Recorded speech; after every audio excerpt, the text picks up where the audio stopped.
आजकल हम रोज न्यूज़ देखते हैं और ऑनेस्टली बोलूँ तो ज़्यादातर न्यूज़ हैवी होती है।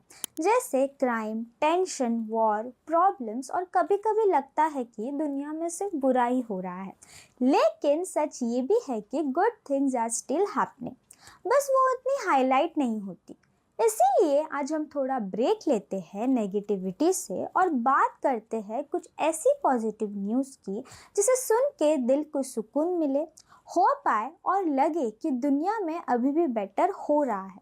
तो चलिए आज इस स्पेशल सेगमेंट में हम कवर करते हैं कुछ good news stories from around the world.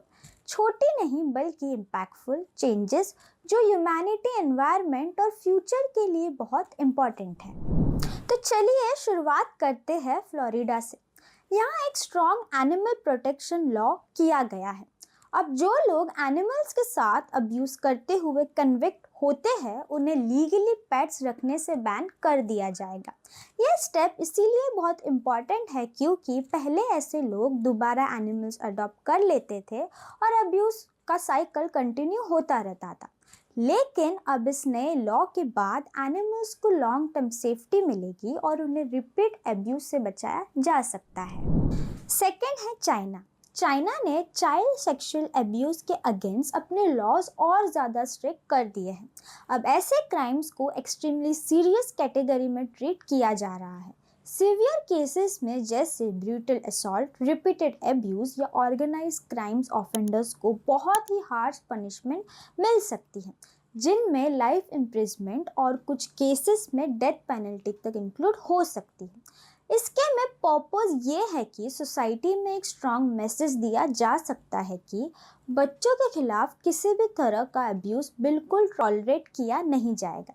ये स्टेप एक क्लियर सिग्नल है कि चाइल्ड सेफ्टी अब टॉप प्रायोरिटी है और ऐसे क्राइम्स के लिए कानून अब और भी ज़्यादा स्ट्रिक्ट और अनफॉरगिविंग हो चुका है।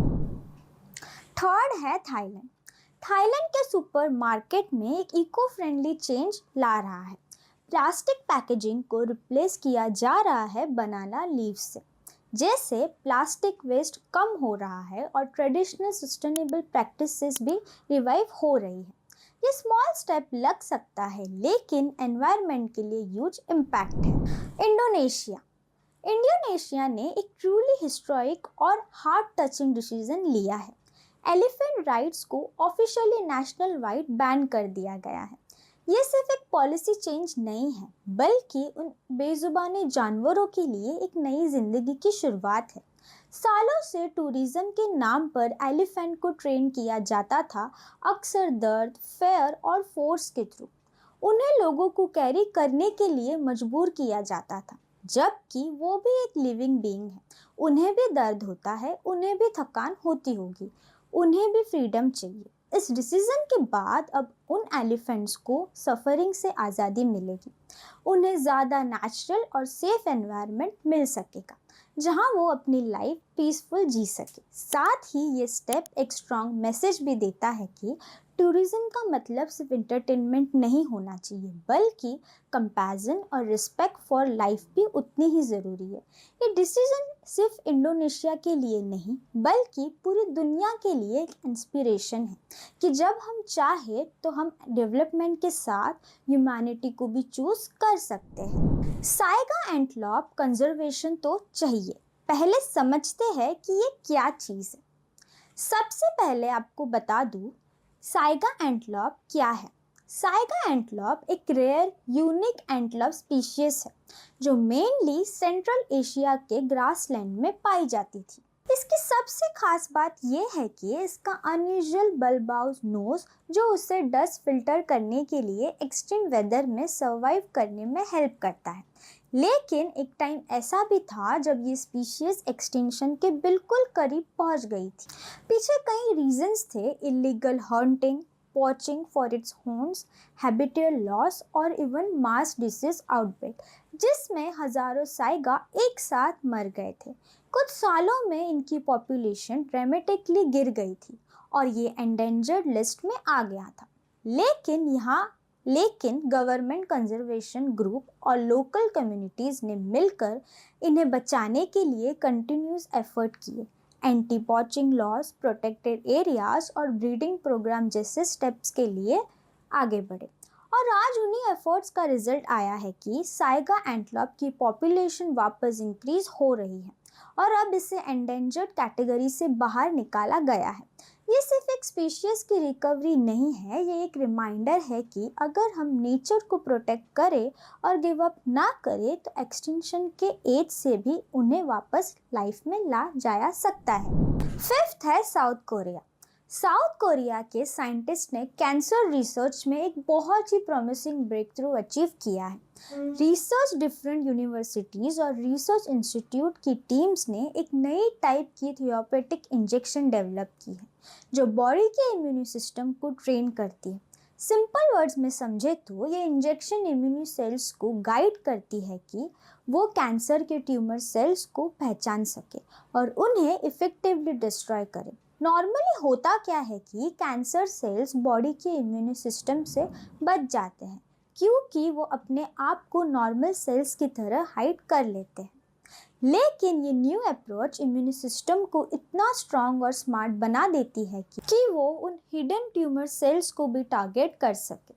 अभी ये रिसर्च एक्सपेरिमेंटल स्टेज में है और ट्रायल्स चल रहे हैं, इसीलिए ये इमीडिएटली अवेलेबल ट्रीटमेंट नहीं है। लेकिन एक्सपर्ट्स का मानना है कि अगर ये सक्सेसफुल होता है तो फ्यूचर में कैंसर ट्रीटमेंट का पूरा अप्रोच चेंज हो सकता है, जहां बॉडी खुद अपने आप कैंसर से लड़ने लगेगी इंस्टेड ऑफ सिर्फ एक्सटर्नल ट्रीटमेंट्स पर डिपेंड रहने के। सिक्स्थ है ब्राज़ील।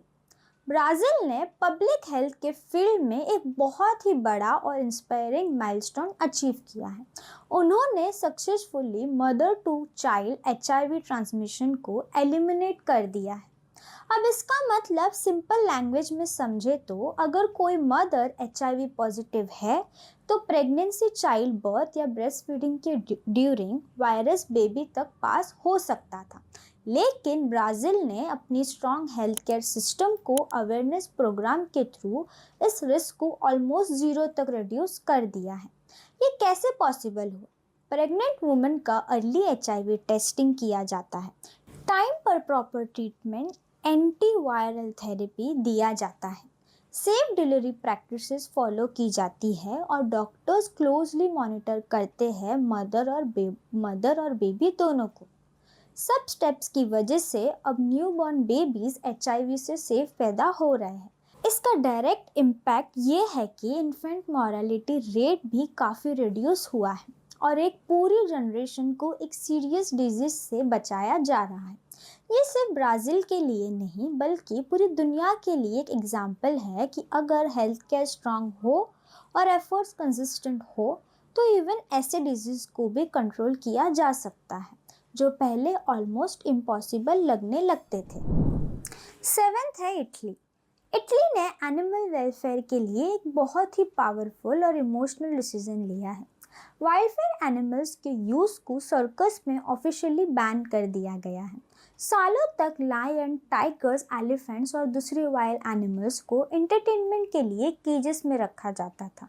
उन्हें अननेचुरल ट्रिक्स परफॉर्म करने के लिए ट्रेन किया जाता था। कई बार फेयर और पनिशमेंट के थ्रू लोगों के लिए वो सिर्फ एक शो होता था, लेकिन एनिमल्स के लिए वो उनकी पूरी ज़िंदगी होती थी।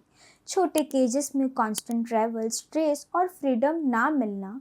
इटली के इस डिसीजन के बाद अब ऐसे एनिमल्स को धीरे धीरे सर्कस से रिमूव करके सेंचुरीज और प्रोटेक्टेड एनवायरनमेंट में शिफ्ट किया जाएगा, जहां वो अपनी नेचुरल बिहेवियर के साथ ज़्यादा डिग्निटी और पीस के साथ जी सकें। ये स्टेप सिर्फ एक लीगल चेंज नहीं है, ये एक मैसेज है कि एंटरटेनमेंट कभी भी किसी लिविंग बीइंग के दर्द पर बेस्ड नहीं होना चाहिए। तो हाँ, दुनिया में प्रॉब्लम्स है, चैलेंजेस है, लेकिन साथ ही ऐसे पॉजिटिव चेंजेस भी हो रहे हैं जो होप देते हैं। कभी कभी बस ज़रूरत होती है नज़रिए बदलने की, क्योंकि गुड थिंग्स भी एग्जिस्ट करती हैं, बस हमें उसे देखना होता है।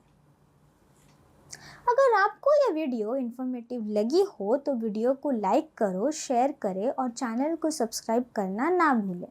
Thank you.